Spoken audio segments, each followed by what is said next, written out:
bonjour, donc je me présente, Jean-Philippe Boué, je suis éleveur en Indre-et-Loire à 20 km au sud de Tours. J'exploite une ferme de 110 hectares avec 350 brebis et une centaine de chèvres laitières, tout en vente directe en ce qui concerne la partie agneau.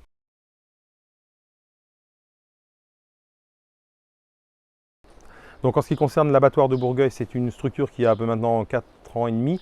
L'ancien abattoir était situé en plein milieu de la ville de Bourgueil et puis était très vétuste. Donc la DDPP nous laissait le temps de construire le nouvel abattoir avant de fermer l'ancien. Donc maintenant, le nouveau est dans une zone artisanale beaucoup plus accessible, qui ne gêne personne. Voilà, donc on est sous forme de SIC, c'est-à-dire de société coopérative, avec des parts dans lesquelles on retrouve la CR37 qui tient absolument à soutenir tout le réseau local, que ce soit au niveau des bouchers ou au niveau des producteurs, ou éventuellement même de la restauration collective, puisque c'est par ce biais-là, je pense qu'on récupérera de la valeur ajoutée qui nous a été un petit peu spoliée par tout ce qui est COP et autres groupements. Donc en ce qui concerne les éleveurs, c'est je pense une des seules solutions qui nous permettent d'avoir une influence sur le prix de vente de nos produits. Et pour les gens avec lesquels on travaille, que ce soit surtout des bouchers ou quelques grandes surfaces, enfin plutôt des moyennes surfaces, ça leur permet d'avoir un produit local qui est pas forcément plus cher que dans leur centrale d'achat et qui a en plus l'avantage d'être local. En tant qu'éleveur, je trouve que ça a un côté très valorisant pour nous vis-à-vis de notre travail de fournir directement des bouchers. Contrairement à une organisation de type COP où on fournit une matière sans savoir où est-ce qu'elle va aller.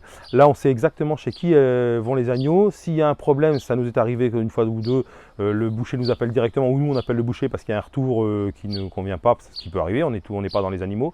Donc on a une relation un peu privilégiée et directe avec l'aval. Et moi je trouve que pour les éleveurs, ça quand même c'est plus valorisant et on tire plus de fierté à travailler de cette manière-là qu'à fournir juste la viande, quoi. Donc après, bien entendu, il y a quand même l'aspect financier qui n'est pas négligeable pour les éleveurs, comme je pense aussi pour les bouchers ou les moyennes surfaces avec lesquelles on travaille. C'est qu'ils ont un produit de qualité produit localement à un coût a priori à peu près équivalent à ce qu'ils auraient à leur centrale d'achat. Et pour nous éleveurs, on a une valorisation. On avait fait un calcul approximatif, on est globalement de l'ordre de 20 à 30% de plus-value sur les agneaux qu'on vend directement comme ça à des bouchers.